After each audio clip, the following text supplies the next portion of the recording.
है तो उनके लिए पिंडदान किया, श्राद्ध कर्म किया, समस्त कार्य किए। और तीर्थ यात्रा से लौट करके जब पुनः अपने गांव आए तो अपने पिता के घर में आकर के बैठे। और महाराज जो भगवान के भक्त होते हैं उनका तो एक ही काम है, जैसे ही अपने स्थान पर आए तो अपने आसन पर बैठकर संध्या वंदन करने लगे। नेत्र बंद करते ही उनके कानों में तरह तरह की आवाजें गूंजने लगी। आंखें खोली तो उनके सामने कभी बकरा बनकर के, कभी भेड़ बनकर, कभी घोड़ा बनकर आकृतियां दिखने लगी।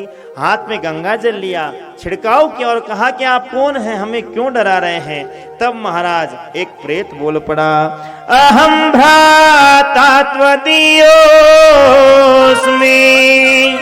धुंधकारीति नामतः स्वकीयेनैव दोषेण ब्रह्मत्वं नाशितं मया। अहम भ्राता त्वदीयोस्मि, मैं आपका भाई धुंधकारी हूं, लेकिन आज मैं भयानक प्रेत बनकर के भटक रहा हूं। आज मैं बड़ा दुखी हूं, बड़ा कष्ट में हूं, और आपके जैसा भाई हो, विद्वान, शास्त्रों का ज्ञाता, और फिर भी प्रेत बनकर के भटकना पड़े, ये तो अच्छी बात नहीं। अहो बंधो कृपा सिंधो भ्रातर माशु मोचयः, आप मेरे कष्ट का निवारण करो और इस प्रेत पीड़ा से मुझे मुक्ति दिलाओ। तब महाराज गोकर्ण जी ने कहा कि आप प्रेत बनकर के कैसे भटक रहे हो? हमने जब सुना था कि आपका प्राणांत हुआ तो गया जी में जाकर आपके लिए पिंडदान किया, आपका समस्त श्राद्ध कर्म किया, फिर आप प्रेत कैसे बने? तब महाराज धुंधकारी ने कहा कि गया श्राद्ध सतेनापि मुक्तिर्मेन भविष्यति। एक बार नहीं, दो बार नहीं, यदि 100 बार भी गया जी में मेरे नाम से पिंडदान कराया जाए तो भी मेरी मुक्ति संभव नहीं है, क्योंकि मैंने अपने जीवन में इतने पाप किए कि पिंडदान से मेरी मुक्ति संभव नहीं है, मेरी मुक्ति का कोई उपाय नहीं। तब महाराज गोकर्ण जी ने कहा, आप अभी तो जाइए, सूर्य उदय होने पर प्रातः काल में अवश्य कोई समाधान खोजूंगा। जब सूर्य उदय हुआ, गांव के समस्त ब्राह्मणों से, ज्योतिषियों से पूछा मेरे भाई का कल्याण कैसे होगा, किसी ने कोई उत्तर नहीं दिया। तो गोकर्ण जी भगवान सूर्य नारायण के भक्त थे, सूर्य नारायण की गति को रोक लिया और सूर्य नारायण से प्रार्थना की, तुभ्यं नमो जगत साक्षिन् ब्रूहि मे मुक्ति हेतुकम्। हे भुवन भास्कर, हे मार्तंडे, हे सूर्य नारायण, आप बताइए मेरे भाई की मुक्ति कैसे होगी?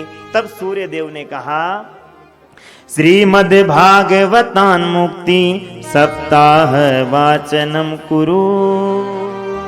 श्रीमद् भागवत की कथा से ही धुंधकारी जैसे प्रेत का कल्याण संभव है, इसलिए धुंधकारी के नाम से भागवत की कथा कराई जाए। फिर तो महाराज समस्त ग्रामवासियों ने मिलकर के बड़ा सुंदर आज व्यास मंच बनाया, बड़ा सुंदर पांडाल बनाया और सभी गांव वाले मिलकर के कथा सुनने लगे। स्वयं गोकर्ण जी व्यास पीठ पर बैठ करके और कथा श्रवण कराने लगे। और आज जैसे ही कथा प्रारंभ हुई, धुंधकारी का प्रेत आया, लेकिन जैसे ही आकर बैठा हवा के झोंके से उड़कर चला गया।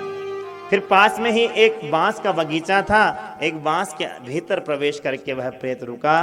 प्रथम दिन की कथा का विश्राम हुआ तो प्रथम बांस की ग्रंथि फट गई, दूसरे दिन का विश्राम हुआ तो दूसरी ग्रंथि फट गई, और 7 दिन की कथा श्रवण की 7 ग्रंथियां बांस की फटी और दिव्य स्वरूप लेकर धुंधकारी का प्रेत प्रकट हुआ।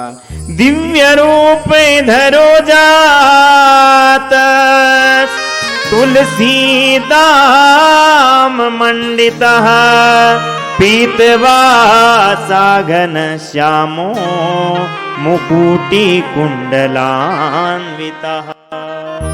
आज महाराज दिव्य स्वरूप में धुंधकारी का प्रेत प्रकट हुआ और भागवत जी की प्रशंसा करने लगा। धन्या भागवती वार्ता प्रेत पीड़ा विनाशिनी सप्ताहोपि तथा धन्यम कृष्ण लोक फल प्रदः। ये भागवत महापुराण की कथा बड़ी धन्य है, जो प्रेत पीड़ा से भी दूर करने वाली है, इससे बढ़कर के कोई साधन नहीं है। बार बार भागवत जी को प्रणाम किया, बार बार अपने भ्राता गोकर्ण जी को प्रणाम किया और भगवान के विमान में बैठ करके धुंधकारी का प्रेत भगवत धाम को चला गया। जैसे ही भगवान का यान जाने लगा, गोकर्ण जी ने रोका और कहा, अत्रेव बहव सन्ति श्रोतारौ मम निर्मला आनीतानि विमानानि न तेषां युगपत्सुकः। अत्रेव बह संति, केवल धुंधकारी ने कथा नहीं सुनी, पूरे गांव वालों ने सुनी है और यान केवल एक ही आया है। सबने कथा सुनी है तो सबके लिए यान आना चाहिए। तब भगवत पार्षदों ने कहा कि कथा सुनने के कुछ नियम है और जो उन नियमों का पालन करता है उसी के लिए यान आता है, भगवान का विमान आता है, उसे भगवान लेने अवश्य आते हैं। श्रवणस्य विभेदेन फलभेदोत्र संस्थितः श्रवणं तु कृतं सर्वैर्न तथा मननं कृतम्।